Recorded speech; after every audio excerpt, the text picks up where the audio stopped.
Hola, muy bienvenidos a este nuevo episodio de nuestro podcast para la revista Desafío Regional. Hoy día nos encontramos al interior del Colegio Pucallquén, en el interior de la Biblioteca CRA, donde vamos a entrevistar a dos invitados de lujos para hablar acerca de la educación para transformar. Me refiero al modelo BES y para eso tenemos a Cristian Infante y Cecilia Santamaría. ¿Cómo están ustedes? Bien, Muy gracias. bien, Pablo, muchas gracias por invitarme. Excelente. Hoy vamos a hablar acerca de educación. Ese es el objetivo. Pero antes, déjenme contarles algo. Si estás pensando en invertir, comprar o arrendar una propiedad e incluso vender la tuya en Santo Domingo, te recomendamos Property Partners. Explora sus servicios. Tienen desde publicación online, agendamiento de visitas, hasta firma digital de documentos y un algoritmo de inteligencia artificial para estimar el valor de tu propiedad. Simplifica todo el proceso. Hazlo sencillo. Hazlo con Property Partners. Dicho esto, muchachos, continuamos con nuestro programa. Bueno, el sistema BES es un modelo que está particularmente instaurado, si no me equivoco, aquí en la comuna de Santo Domingo hace no más de ¿cuántos años? 4 años, 2021. ¿cierto? Ya, y que hay mucha gente que quizás me ha preguntado, he conversado con algunas personas con respecto a qué es lo que es el modelo BES. Entonces, quiero partir esta primera pregunta contigo, Cecilia, para que tú me cuentes. La pregunta más básica de todas, ¿qué es el modelo BES? El modelo BES, bueno, ¿qué significa BES? BES significa vida equilibrada con sentido y sabiduría. Uno dirá, ¿qué tiene que ver esto con educación? ¿Cómo se conecta? Es porque finalmente eso aspira a BES, a vivir una vida equilibrada con sentido y sabiduría, ¿ya? Este modelo tiene alrededor como 25 años. Lo creó Ana María Fernández y Gilberto Pinzón, que son unos colombianos que viven hace mucho tiempo en Estados Unidos. Tienen colegios tanto en Colombia como en Estados Unidos, también tienen jardines infantiles. Y que ellos quieren cambiar, como su esencia es que quieren cambiar el mundo a través de la educación. Este modelo está en 8 países, hay como 150 establecimientos educativos que tienen este modelo, y en Chile está hace como 9-10 años. ¿Por qué es tan interesante? Es porque este modelo agrupa diferentes líneas de investigación, y esto es muy importante como aclarar. Esto no es como una bola de alguien que ha dicho, ¡ay, vamos, qué lindo esto de educar así! No, esto se basa en evidencia y evidencia científica. Y la línea de investigación que toma es el Proyecto Cero de Harvard, que es como su columna vertebral con todo lo que propone con las culturas de pensamiento y enseñanza para la comprensión. Por otro lado está todo lo que dice la neurociencia, porque también, nosotros estudiamos pedagogía y nunca nos enseñaron sobre el cerebro, y es con el órgano que trabajamos los profesores día a día. Entonces la neurociencia pasa a ser una línea de investigación muy importante. Está el modelo Reggio Emilia, el trabajo colaborativo, y bueno, esas son como las principales líneas de mente, cerebro, educación desde Francia. Y la particularidad que tiene el modelo, ¿ves?, es que los agrupa en un sistema coherente y hace que se pueda implementar concretamente en la sala de clase y en el colegio en todos los momentos. O sea, no solamente es una metodología de aula, sino que es como construir culturas de pensamiento. Y ahí, para detenernos un momento, cuando hablamos de cultura de pensamiento, ¿cómo podríamos ejemplificar eso para que la gente pueda entender un poquito más? Ya, cultura de pensamiento es, el modelo BES lo que pretende es construir culturas de pensamiento en los diferentes colegios, ¿ya? Una cultura de pensamiento, esto viene del Proyecto Cero de Harvard. Ron Richard, el que acuña este concepto, que significa promover el pensamiento tanto individual como colectivo en todas las instancias del colegio, como una actividad diaria de todos los miembros del grupo. O sea, como que el pensamiento se haga visible y que lo promueva y lo valore, que sea como nosotros creemos en el pensamiento. ¿Por qué? Porque para aprender yo necesito comprender. Claro. Y para comprender, yo antes necesito pensar. Entonces, si yo no pienso, si yo no activo mi cerebro de donde sea, desde una clase de matemática, un tema de convivencia, de lo que sea, realmente no termino aprendiendo. Entonces, es como una cultura aprende a pensar. Y si nosotros le damos el pensamiento, vamos a conseguir finalmente niños que aprendan a pensar. Y qué importante lo que estás diciendo, disculpa que te interrumpa, porque efectivamente hoy día vemos en la mayoría de los colegios, sobre todo los municipales, que efectivamente hay una necesidad de permitir que el niño pueda expresarse, aprender y que pueda progresar en este crecimiento educativo, ¿cierto? Muy acostumbrado de los colegios antiguos donde había una estructura que era metódica, donde tú no tenías que simplemente sentarte, escuchar a un docente, un profesor que estaba adelante, y donde no se te permitía ni siquiera opinar. Entonces me parece súper interesante donde está esta cultura del pensamiento que tú mencionas. Bueno, y un dato súper importante, eso que nos arroja la neurociencia, por eso el modelo toma la neurociencia. ¿Tú sabes cuál es el momento de la menor trabajo como cerebral de un niño al día? Cuando un niño está en silencio escuchando a un profesor. Mira. En cambio, tú lo haces trabajar en grupo, Claro. y ese cerebro se prende. ¡Puf! Claro, el cerebro está dormitando. ¿Sí? Junto con ver televisión, Ujú. es el momento más pasivo del día. Con esto no quiero decir que los profes no tengan que hablar y los niños tengan que No, dejar de por estar en silencio. Nosotros tenemos que dar una instrucción, tenemos que explicar algo, pero tenemos que ir teniendo este equilibrio en que los niños también puedan activar sus pensamientos, Claro. y poder trabajar. Estén en un trabajo continuo. Claro. Que no se apague el cerebro, que esté todo el rato pensando, todo el rato trabajando, ¿cierto? Sí. Oye, Cristian, y tomando un poco en cuenta lo que estamos hablando, particularmente aquí, en la Comuna de Santo Domingo, en tu experiencia como director, en la aplicación del sistema ABS, cuéntanos un poquito cómo ha sido este proceso. De todas maneras, te diría que ha sido un proceso exitoso. Primero porque creo que hay una búsqueda desde la fundación del colegio de generar un proyecto educativo distinto, con metodologías distintas, innovadoras, acorde al mundo de hoy. Tú recién te estabas acordando de tu experiencia escolar, me imagino, y la de muchos de nosotros, y de lo que nos están viendo también, en que la clase expositiva tenía una forma específica y todos aprendimos así, al parecer. Y siempre en educación nos hacemos la pregunta: ¿qué nos dejó esa experiencia educativa y qué aprendimos de nuestra experiencia escolar y de nuestros colegios? Y esa metodología, esa forma de enseñanza que respondía a una época y a un determinado contexto, hoy día es distinto. El Colegio Pucallquén ha querido proponer un proyecto educativo donde los niños tengan un rol importante en la construcción del aprendizaje, donde sean los profesores facilitadores también de ese tipo de experiencia. Y lo que ha hecho el Colegio Pucallquén estos 4 años lo encuentro notable, maravilloso, y de manera muy compenetrada hemos ido construyendo esta cultura a la que tú te referías, Lita. El colegio tiene pocos años y en muy poquitos años hemos logrado instalar una mirada, un lenguaje que habla de que los niños están pensando, de que los profesores están desarrollando clases donde se promueve el pensamiento, donde los papás están siendo parte también de esa construcción.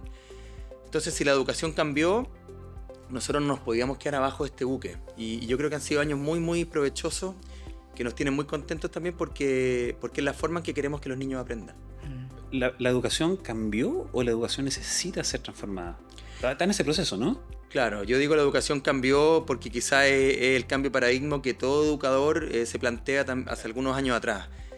¿Podemos seguir educando de la misma manera que lo hacíamos en el siglo pasado, con la infraestructura del siglo pasado y con metodologías del siglo pasado?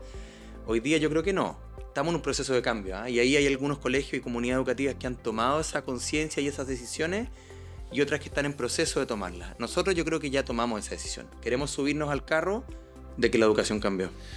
Y tomando en cuenta eso, Cristian o Lita, ¿por qué el modelo BES, particularmente aquí en Santo Domingo? ¿Por qué no otro? Tenía un sustento que se basa en evidencia, que está probado, que hay muchos colegios que ya lo tienen. Entonces no queríamos ser tampoco conejillos de India, como aventurémonos con un modelo que acaba de salir. No, o sea, está probado.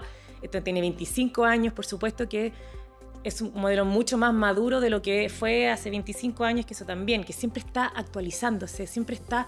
A ver, este modelo trabaja con la Cátedra de Neuroeducación de la Universidad de Barcelona. Entonces, los mismos creadores del modelo hacen clases ahí. Entonces, todo el tiempo estamos sabiendo qué se está descubriendo, qué se está haciendo. O sea, estamos siempre actualizando, ¿no? ¿Y por qué? Porque además tiene una bajada muy concreta. Nosotros vamos preparando a los profesores primero, formando a los profesores, y no se queda solamente en declaraciones y investigaciones, sino que cómo estas investigaciones se ocupan el día siguiente en el aula, con estrategia y con una caja de herramientas que te ofrece el modelo para al tiro empezar a usarla. Entonces, a veces hay mucha gente, muchos colegios que se maravillan con como que quieren ir a la fuente y no pasan por BES o por otro modelo y se quedan como ahí, ¿cómo bajo esto? El modelo BES tiene una bajada concreta a cómo empezar a usarlo en clase y en todos los otros espacios del colegio. Entonces, es muy bueno. Además que la cultura de pensamiento también nos gusta porque no es rígida. Porque una cultura de pensamiento pucallquén es muy distinta a una cultura de pensamiento de otro colegio BES que pueda estar en Estados Unidos, o en Colombia o en Barcelona.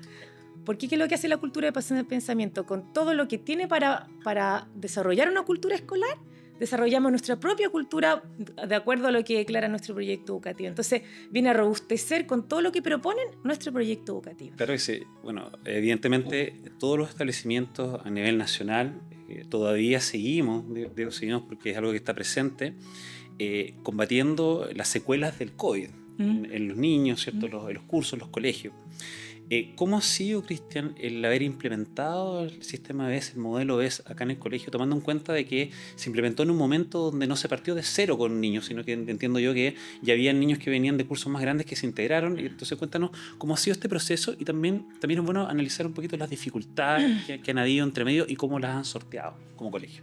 Mira, nosotros partimos el año 2022, somos un colegio joven, como lo decíamos, y con un grupo de profesores también jóvenes, que con mucha energía se suman a este proyecto educativo y con ganas de trabajar con una metodología distinta. Somos un colegio que partió desde la cuna, que nacimos con BES. Yo hoy día eso lo veo con una fortaleza. También una educación observa cómo otras comunidades educativas construyen procesos de cambio a través de su historia. Entonces, que un colegio tenga 100 años, 80 años y que esté preguntándose cómo se transforma, porque el mundo de hoy requiere una transformación educativa, creo yo que la inercia es mayor. O sea, el desafío es mayor para aquellos colegios que ya vienen en un camino. El surgimiento del Colegio Pucallquén, el nacimiento de este proyecto es de la mano de BES. Y ahí creo que tenemos un valor agregado porque estamos desde la cuna, porque lo traemos en el ADN desde que nacimos. Y eso es los profesores nuestros, el equipo directivo y los niños. Hoy día tenemos niños desde Playgroup, con 2 años o 3 años de edad, que su lenguaje y su desarrollo de la clase incorpora elementos, rutinas, estrategias metodológicas de BES.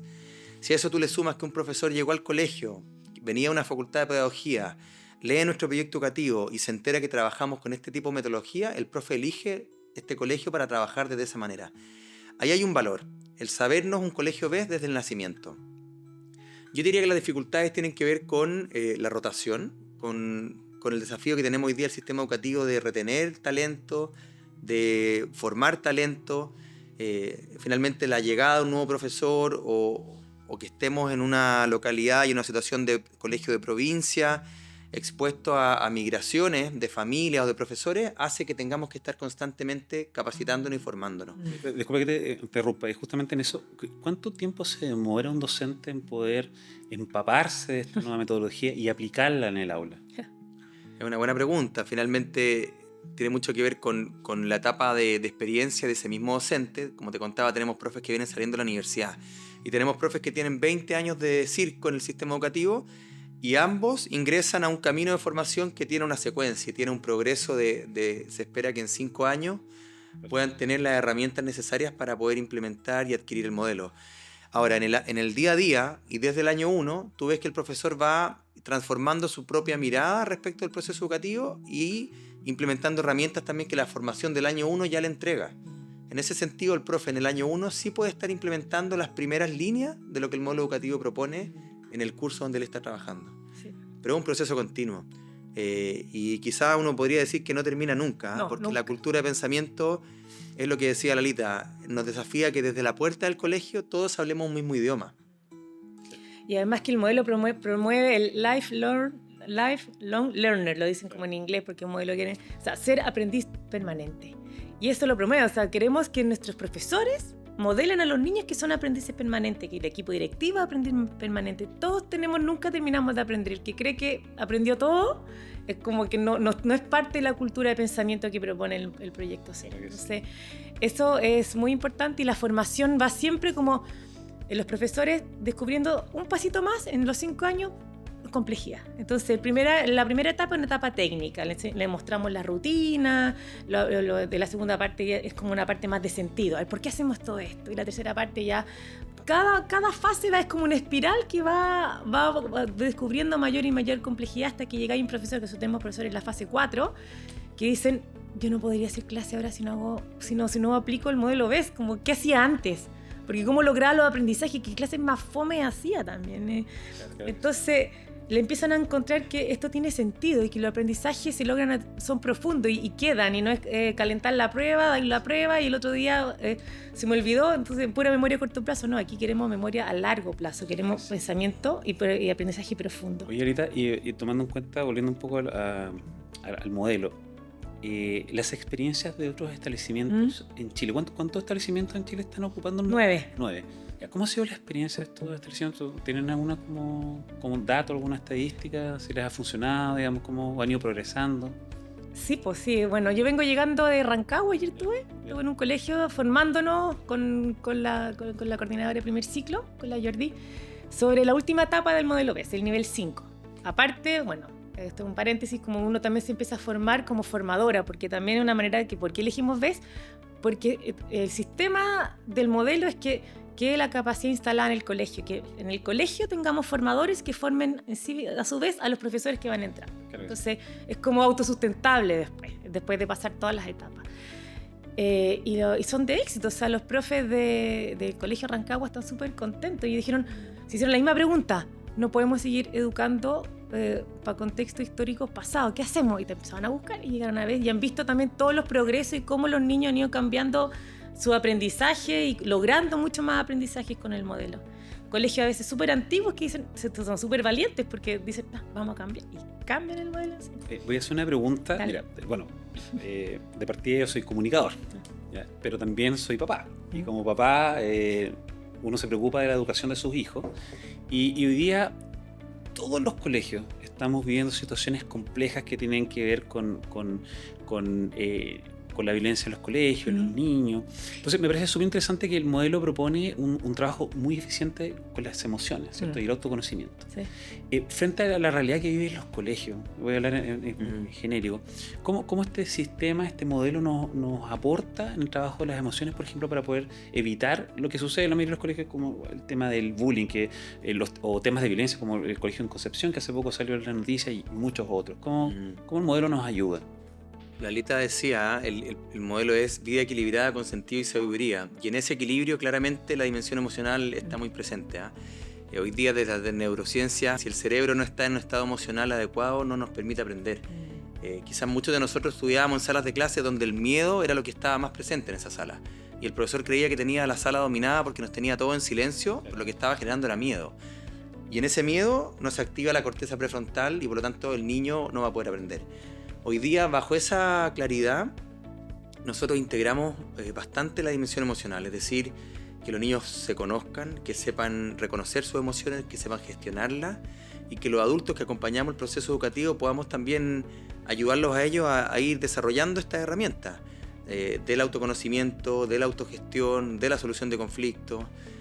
Finalmente lo que busca BES es que los niños tengan herramientas para desenvolverse en el mundo. Entonces, hay un aprendizaje cognitivo de lenguaje, matemática, historia y ciencia, lo hay. Pero también hay un aprendizaje que tendrá que ver quizás con otras dimensiones, las llamadas habilidades blandas, que ayuda a que los niños tengan capacidad de resolver conflictos, que tengan capacidades también de trabajar en equipo, que tengan capacidad de relacionarse con los adultos en este mundo. Y eso va bastante en equilibrio. Tú te das cuenta que un niño con un estado emocional sano es un niño que puede aprender. Y eso es lo que todo educador quiere, y es lo que en este colegio estamos trabajando. Y para vez, como la emoción es también un asunto del aprendizaje, o sea, que el niño tenga un autoconocimiento, sepa quién es, qué le gusta, cómo aprende mejor, qué lo entusiasma, qué creencias lo limitan o qué creencias lo potencian. Todo eso tiene que ver con el modelo BES, como que es un enfoque bien holístico sobre el equilibrio de las dimensiones del ser humano. Para el modelo BES es tan importante la dimensión espiritual, como la intelectual, como la física y como la emocional. No existe una más importante que otra, entonces a todas les damos igual de importancia. ¿Qué ha sido más difícil? ¿Trabajar enseñar el modelo, particularmente acá, enseñar el modelo, transmitirlo a los estudiantes, a los niños, o de repente a los papás? Porque los papás somos, como venimos de otra formación, somos duros de cabeza y de repente nos cuesta entender. Yo creo que tú tienes ahí clara la respuesta también. Claro. Estás echando al agua. Hoy día en educación está muy difícil y desafiante trabajar con la familia, pero mira, desde la siguiente lógica. Finalmente todos aprendimos de una manera, todos venimos con una mochila y con una historia. Desaprender es el proceso al cual nosotros hoy día invitamos a los adultos. Porque lo que yo hice en mi etapa escolar, lo que a mí me sirvió, no necesariamente es lo que mi hijo o hija hoy día necesita. Educar niños para el siglo XXI es la pregunta que el modelo se hace, que nosotros como colegio nos hacemos. Y frente a esa pregunta, tenemos que pedirle a los papás que se saquen la mochila, esa carga histórica, y que puedan comprender que hoy día escribir en el cuaderno, Pablo, no es sinónimo de que estoy aprendiendo. Y cuando llega un niño con el cuaderno, con una serie de experiencias de aprendizaje, habiendo tomado apuntes de lo que en la sala ocurrió, es tan distinto a cuando nosotros escribíamos, parece, de la página 80 a la 121, el dictado del profesor, y teníamos todo escrito en el cuaderno. Nada te asegura que eso que escribiste sea algo que tú comprendas. La comprensión es mucho más profunda y tú lo explicabas, Lita. Entonces le tenemos que pedir a los papás hoy día que confíen en que el proceso educativo con sus hijos está haciendo desde otra mirada. Cuando un niño comprende, es algo que no se le va a olvidar nunca en la vida, que lo va a poder poner en práctica en cualquier contexto y lo va a poder enseñar a otro. Entonces, la pregunta que nos hacemos siempre en los colegios es: ¿de qué se pierde un niño cuando falta a clase? Mira lo importante hoy día que es hablar de asistencia educativa, y ya no sirve conseguirse los cuadernos, por lo mismo que acabo de explicar. Porque en el cuaderno no está la experiencia que viviste en la sala de clase con ese profesor que era un mediador del aprendizaje, con ese grupo de trabajo, con ese material concreto que estaba ahí en la mesa para que tú puedas construir en esa clase tu experiencia de aprendizaje. En nuestra época era copiar, memorizar como parte importante del proceso. Y eso viene divertido porque esa manera de aprender viene de la revolución industrial. Ese tipo de aprendizaje viene para otro contexto histórico que era disciplinar, memorizar, estandarizar, para después que la persona fuera a una fábrica, fabricar una manufactura y entrar al mundo productivo. ¿Se entiende? Ahora nosotros, ¿por qué vamos a seguir educando así? Pues si la exigencia del mundo nos está exigiendo habilidades sociales, habilidades emocionales, que sepan pensar, que sepan tener pensamiento crítico, no tragársela enterita, qué información vale la pena, qué información no vale la pena, porque la información ya está aquí. Antes tú ibas al colegio para tener la información, ahora la información la tenía en la casa, a un clic tenés la información. ¿Qué hago con tanta información? ¿Cómo discrimino qué vale la pena, con qué no vale la pena? ¿Cómo trabajamos con los niños el pensamiento crítico? Eso tenemos que enseñar a los niños hoy. Por supuesto que ocupando los contenidos para eso, tenemos que aprender de matemática, tenemos que aprender de ciencia, de lenguaje, de entender lo que leemos, de disfrutar de la lectura. Pero junto con eso, ir desarrollando todas esas capacidades de los niños, porque si no después salen para el mundo real y ¿qué sacaron con memorizar, con aprender una prueba que nunca más me acordé de esa prueba? ¿Se entiende? Sí, claro que sí. Y conversando un poco de materia nacional, bueno, sabemos que hoy día hay una lucha, toda una reestructuración con respecto a cuál es la forma correcta de educar a los niños. ¿Cuál sería, si tuviésemos aquí, no sé, 20 directores de distintos colegios municipales de la provincia, cuál sería tu mayor consejo en base a la experiencia de lo que hoy día han experimentado con el modelo BES? ¿Qué les dirías? Yo diría en primer lugar que el techo del sistema educativo lo ponen los profesores. O sea, la principal variable que incide en la calidad educativa es el nivel de tus docentes. Todo lo que uno pueda invertir en desarrollo profesional, en estrategias, en capacitación docente, creo que es una clave importantísima para efectos de poder mover la aguja. O sea, el cambio que tú quieres generar tiene que partir con una raíz muy sólida en la formación del profesorado. Eso como primera característica. En segundo lugar, yo diría el trabajo con las familias. Nosotros comprendemos la educación y el proceso educativo desde una mesa de tres patas: la familia, los profesores y los niños. Creemos nosotros que si la familia queda fuera de ese proceso, está incompleto y no podemos lograr el objetivo que queremos. Por lo tanto, involucrar a las familias, hacerlas parte, también extender espacios de formación hacia ellos es clave para que podamos hablar un mismo idioma y que lo que los niños reciban, tanto en la casa como en el colegio, sea un mensaje que esté alineado. Si los papás y el colegio queremos cosas distintas, la verdad es que hoy día un niño o un adolescente lo único que recibe son estímulos disonantes y una mezcla de idiomas y de lenguaje que no lo van a ayudar en nada. En cambio, si nos ponemos de acuerdo y estamos claros en el norte, yo creo que la forma de impactar en los niños es mucho mejor. Y por último, creo que trabajar desde la motivación de los niños, desde la energía que ellos tienen, haciéndolos parte del proceso, invitándolos a crear, a indagar, a experimentar, a desarrollar la imaginación, creo yo también que hoy día es una clave. No son sujetos pasivos, todo lo contrario, son sujetos activos del aprendizaje. Súper bueno. Oye, Cristian, y hemos visto, ustedes han podido rescatar, no sé, algunos casos emblemáticos, por ejemplo, que hayan sucedido en el colegio, donde hayamos visto que particularmente, aplicando el modelo, no sé, hubo un salto de un grupo de niños que llegó de una forma y hoy día son completamente distintos. Algo que nos puedes contar. Yo diría que tenemos dos miradas. Una es de aquel grupo de niños que partió con el colegio desde el año 0 y que ha ido avanzando en su trayectoria escolar de la mano del Pucallquén en modo Pucallquén y por lo tanto también en modo BES. Ahí tenemos un grupo de niños que son la primera infancia. Pero también está el grupo de niños que venía de una experiencia educativa anterior. Un octavo básico actual lleva 4 años con nosotros, pero llevaba 6 años previos en otro sistema educativo. Y la verdad es que los resultados son distintos en términos de cómo se han ido empapando del modelo.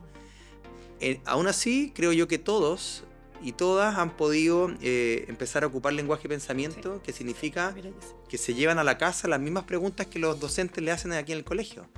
¿Qué te hace decir eso? Es una pregunta muy clave del modelo, que significa que estoy obligado a generar conexiones neuronales y a darle sustento a las respuestas que estoy entregando.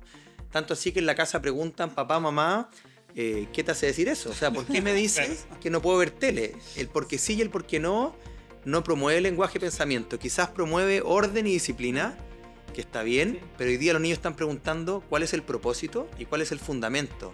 Si yo entiendo el fundamento y el propósito, comprendo mejor y ese aprendizaje no se me olvida para toda la vida. En nuestro colegio yo creo que el lenguaje y pensamiento está muy instalado. El lenguaje y pensamiento es una de las 8 fuerzas culturales que sustentan la cultura de pensamiento. Hay otras más. Otro día nos juntamos a hablar de las fuerzas culturales, pero el lenguaje es lo primero que se empieza a asomar.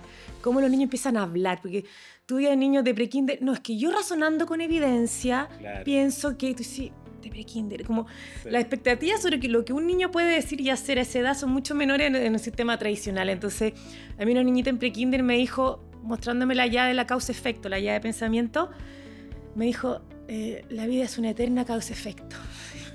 Y yo le dije, ¿qué te hace decir eso? Que una cosa lleva a la otra, y otra cosa que pasa lleva a la otra, y otra cosa que pasa lleva a la otra. Aprendí el efecto mariposa en prekinder y dije, no lo puedo creer. Entonces esas son cosas que uno empieza como a ver a los niños que son niños súper reflexivos y que el pensamiento crítico empieza a aflorar en ellos con este lenguaje, porque si tú no les promueves un lenguaje de pensamiento, difícil se pueden expresar el pensamiento. Es como el alemán, que los grandes filósofos son alemanes porque la riqueza al alemán te permite pensar complejamente, a diferencia de otro idioma. Acá es lo mismo, si tú le das lenguaje y pensamiento, ellos le permite pensar más complejamente y más profundamente. Yo te agregaría, Pablo, otra característica del resultado que estamos viendo, que tiene que ver con la posibilidad de colaborar con otros y de trabajar en equipo. Nos toca participar en experiencias comunales o provinciales con los estudiantes, y cuando hay que hacer una actividad en grupo, yo diría que los alumnos nuestros no dudan, rápidamente se complementan, se ponen de acuerdo, toman roles, comparten funciones y llegan a un resultado construido entre todos. Sí. De repente el trabajo en grupo antiguo era, hago tú una parte, yo hago la otra y tú presentáis lo final, y la verdad es que creo que el modelo nos promueve hoy día y nos resulta bien que la construcción sea comunitaria. Sí. Claro que sí. Oye, muchachos, bueno, se nos está acabando el tiempo. La verdad es que esto da para conversar. Sería interesante poder ahondar mucho más en experiencias, en ejemplos, particularmente lo que pasa también aquí en el colegio. Pero bueno, podcast, tiene una duración y eso nos obliga a tener que terminar. Cristian, Cecilia, queremos agradecer el hecho que hayamos estado en este programa, que hayan participado, y bueno, y también invitar a todos los amigos que por favor nos sigan en www.desafioregional.cl, porque van a encontrar no solamente este podcast, sino que también videos, reportajes, testimoniales, temas sobre educación, sostenibilidad, investigación, desarrollo, tecnología. Así que están más que invitados a, por favor, síganos, visiten nuestro sitio web, y también, si tienen preguntas, si tienen también temáticas que a lo mejor les gustaría que abordáramos, no duden en escribirnos. Cristian, Cecilia, quiero agradecerles también a ustedes, al Colegio Pudahuel, por darnos la posibilidad de poder estar hoy día acá. Así que nos despedimos y muchas gracias. No sé si quieren una última palabra, algo particular para despedirnos. Agradecerte a ti por esta invitación, por invitarnos a hablar de educación, por querer ser un aporte. Yo te diría que quedarnos con esta idea de que somos un proyecto que busca acompañar niños para que sean agentes de cambio en el mundo. No sabemos cómo viene el mundo, no sabemos lo que va a pasar en 10 años más, cuando tu hija, mi hija salgan al mundo laboral.